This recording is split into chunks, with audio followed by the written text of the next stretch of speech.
कैसा है ये परफ्यूम, बात करते हैं इस इंट्रो के बाद।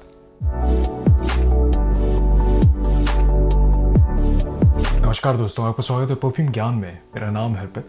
आज हम बेला विटा लग्जरी के गोट परफ्यूम के बारे में बात करेंगे। खुशबू, परफॉर्मेंस, क्या ये किसी परफ्यूम का क्लोन है और इसके दाम के हिसाब से इसको खरीदना एक सही ऑप्शन होगा कि नहीं, हर चीज़ों के बारे में डिस्कस करेंगे। वैसे मैं ये कहना चाहता हूँ कि मैं अपने पैसों से अपने परफ्यूम्स को खरीदता हूँ, तो ये कोई पेड या प्रमोशनल वीडियो नहीं है। जो भी मैं इसमें बोलूँगा वो मेरा पर्सनल एक्सपीरियंस है। और अगर आपने इस परफ्यूम को इस्तेमाल किया है तो मुझे कमेंट बताइएगा आपको कैसा लगता है। पहली बार अगर आप ये वीडियो देख रहे हैं परफ्यूम ज्ञान का, आपको काम का लगे, वीडियो देखने के बाद ऐसा ना लगे कि आपका वक्त ज़ाया हुआ है, तो आप कंसीडर कर सकते हैं सब्सक्राइब करना। लाइक कर देंगे इस वीडियो को तो यूट्यूब थोड़ा इस काम को और लोगों तक पहुंचाएगा, ये कम्युनिटी और बड़ी बनेगी, मुझे भी मोटिवेशन मिलेगी। बात करते हैं इसकी खुशबू के बारे में। ये एक सिट्रसी, फ्रेश, हल्का एक्वाटिक, एम्बरी और इसमें पेपर का हल्का सा स्पाइसी किक भी मिलता है और मस्की खुशबू वाला परफ्यूम है। और इसको अगर मुझे कैटेगराइज करना हो तो मैं कहूँगा जो ब्लू कैटेगरी वाले परफ्यूम आते हैं, मसलन जो शावर जेल मास प्लीजिंग खुशबू वाले परफ्यूम आते हैं जिसमें लैवेंडर और बर्गमॉन्ट वाला ब्लेंड होता है, ये वैसी ही खुशबू वाला परफ्यूम है। इसमें जो सबसे प्रोमिनेंट नोट्स मुझे महसूस होते हैं, शुरुआत में ऐसा लगता है कि बर्गमॉन्ट का एक सिंथेटिक एरोमा केमिकल को ब्लेंड किया गया है लैवेंडर के साथ। थोड़ी सी हैंड लोशन में जो लैवेंडर जैसा इस्तेमाल होता है वैसा लगता है, थोड़ी नकली खुशबू लगती है, देखिए सिंथेटिक लगता है। शुरुआत में लगभग 10 से 15 सेकंड तक वो स्पिरिट का अल्कोहल ब्लास्ट मिलता है जो सेटल डाउन हो जाता है। फिर जो ब्लैक पेपर का इसमें इस्तेमाल है उसका हल्का सा किक मिलता है, वो मिली हुई खुशबू है। उसके बाद देखिए ये बेला विटा के उन परफ्यूम्स में से है, जब भी ये ऑनलाइन नोट्स डिस्क्राइब करते हैं मुझे मोस्टली ऐसा लगता है कि एक मिली जुली खुशबू को ये डिफ़ाइन करते हैं। बहुत बार ऐसा होता है कि मैं डिसएग्री करता हूँ इनके नोट से। ये उन परफ्यूम्स में से है जहाँ मुझे ऐसा लगा कि जितने नोट्स इन्होंने मेंशन किए वो लगभग मिल रहे हैं, बस इसमें जो पचूली का इन्होंने जिक्र किया है मुझे लगता है उतना हर्बेशियस ग्रीन नहीं है। देखिए मिड में हो सकता है सिंथेटिक इन्होंने एरोमा केमिकल का इस्तेमाल किया हो, लेकिन उतनी खुशबू नहीं आती है, नकली एम्बरी खुशबू आती है। अब देखिए जो अंबर है, एम्बर एक मैन मेड नोट है, इसका कोई रियल नेचुरल फॉर्म नहीं होता है, ये बस सोच के बनाया गया है।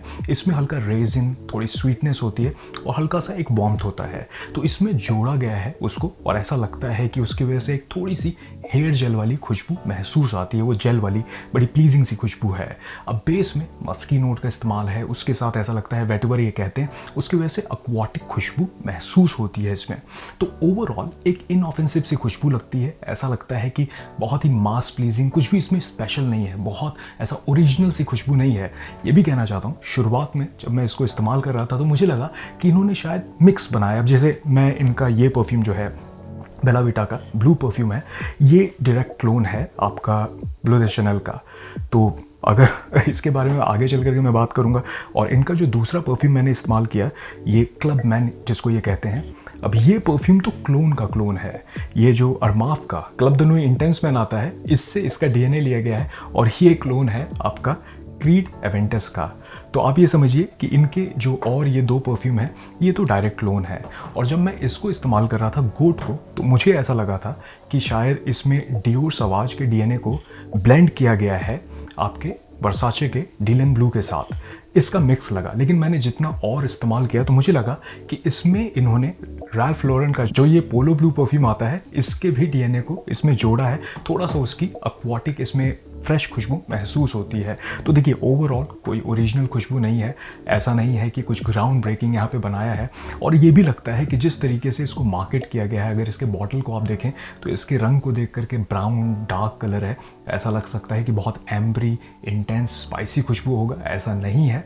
ये बहुत ही बेसिक सी खुशबू है, थोड़ा सोपी एलिमेंट के साथ, जैसे हमने बात की ब्लू कैटेगरी शावर जेल वाली खुशबू है, लेकिन प्लीजिंग सी खुशबू है। मैंने इसको लास्ट ईयर वाले बजट कॉम्प्लीमेंट लिस्ट में भी डाला था। उसका कारण है क्योंकि उस दौरान मैं इसको काफ़ी टेस्ट कर रहा था, फ्रीक्वेंटली इस्तेमाल करता था, तो लोग पूछ लेते थे कि मैंने किस परफ्यूम का इस्तेमाल किया है, और अगर खुशबू पसंद आती थी तो तारीफ़ें भी दे देते थे। अब देखिए सच्चाई ये भी है, जिस परफ्यूम को भी हम ज़्यादा से ज़्यादा इस्तेमाल करते हैं, थोड़ा रूटीन में लाते हैं, अगर लोगों को खुशबू मिलती है प्रोजेक्शन के दौरान तो उमूमन पूछ लेते हैं कि आपने इस्तेमाल किया है, अच्छा लग रहा है, तो कॉम्प्लीमेंट भी दे देते हैं। अब अगर इसके सेंट प्रोफाइल को मुझे परसेंटेज में समझाना हो तो मैं कहूँगा ये 30% सिट्रसी है, 20% ये लैवेंडर वाली खुशबू है, इसमें 10% आपका पेपर का स्पाइसी एलिमेंट है, 20% एम्बरी है और लगभग 30% ये आपका मस्की है।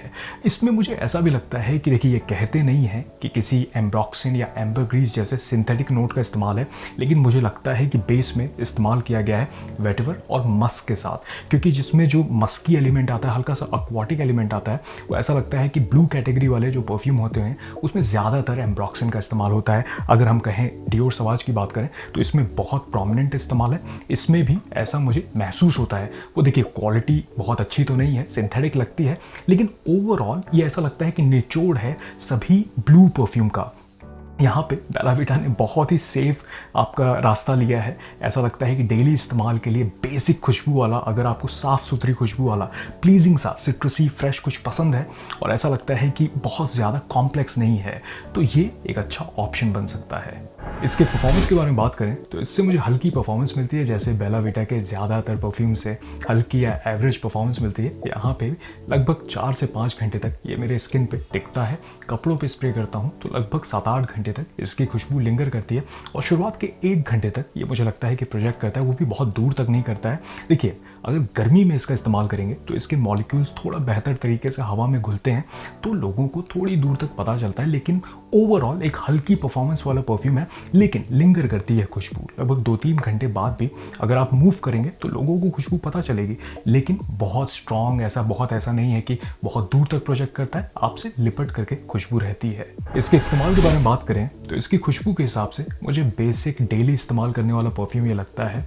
इसको अगर आप स्टूडेंट हैं, ट्यूशन, कॉलेज, यूनिवर्सिटी के लिए कुछ एक सेफ परफ्यूम चाहते हैं जिसमें कुछ बहुत कॉम्प्लेक्स ना हो, इनऑफेंसिव सी खुशबू हो, तो ये बढ़िया ऑप्शन बन सकता है। अगर दफ्तर जाते हैं तब भी लगा सकते हैं, बजट में कुछ चाहते हैं, बस ये है कि स्पेशल सी खुशबू नहीं है, डेट या किसी स्पेशल ओकेजन के लिए मैं पर्सनली इसको सजेस्ट नहीं करूँगा, क्योंकि शावर जेल जैसी खुशबू है। अब उसमें अच्छा तो लगता है, लेकिन ऐसा कुछ नहीं है कि अगर डेट पे लगाएंगे तो थोड़ा भी सेडक्टिव एलिमेंट है, नहीं, एक प्लीजिंग सी खुशबू लगती है। और मुझे ऑल वेदर इसकी खुशबू लगती है, तो कभी भी लगा सकते हैं, इंडोर्स खासकर। परफॉर्मेंस बहुत खास नहीं है, तो देखिए, अगर आप ठंडी में लगाएंगे तो बाहर उतना नहीं पता चलेगा, एक साफ़ कपड़े वाली खुशबू आपको महसूस होगी, शावर जेल वाली। लेकिन अगर गर्मी में लगाएंगे तो शुरुआत के लगभग 1-1.5 घंटे तक ये महसूस होता है। तो निष्कर्ष क्या निकलता है, मैंने इसके 575 रुपीज़ दिए थे ऐसे 100 ml के बॉटल के लिए।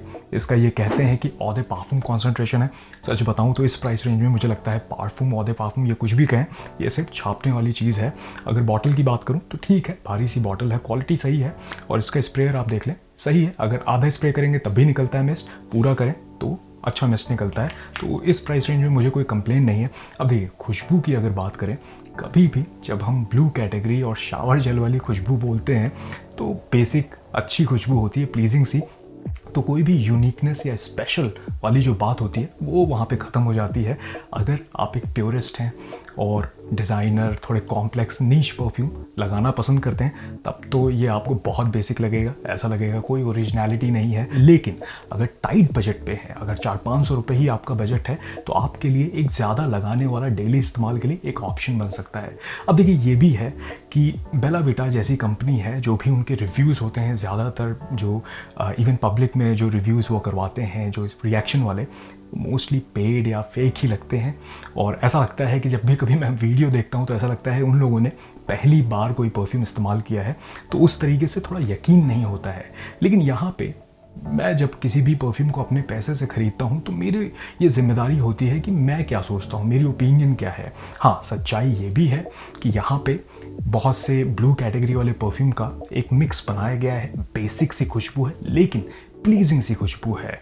मुझे पर्सनली इसको लगाना पसंद है, और सराउंडिंग में भी लोग पूछ लेते हैं। अब अगर इसकी कुछ खामियों की बात करूं तो देखिए, पहली बात तो परफॉर्मेंस इसकी हल्की है, दूसरी बात मार्केटिंग को लेकर के, ये जिस तरीके से देखिए इसकी डार्क कलर की बॉटल है, नाम गोट है, किसी को लग सकता है कि इंटेंस स्पाइसी खुशबू वाला परफ्यूम होगा, लेकिन ऐसा नहीं है। कभी भी जब कोई डिज़ाइनर ब्लू परफ्यूम या इवन नीश परफ्यूम भी जब ब्लू कैटेगरी का बनाते हैं, तो जैसे फॉर एग्जाम्पल ये वर्साचे का डिलन ब्लू है, ये क्लियर पता चलता है कि ब्लू कैटेगरी का परफ्यूम है, मास प्लीजिंग।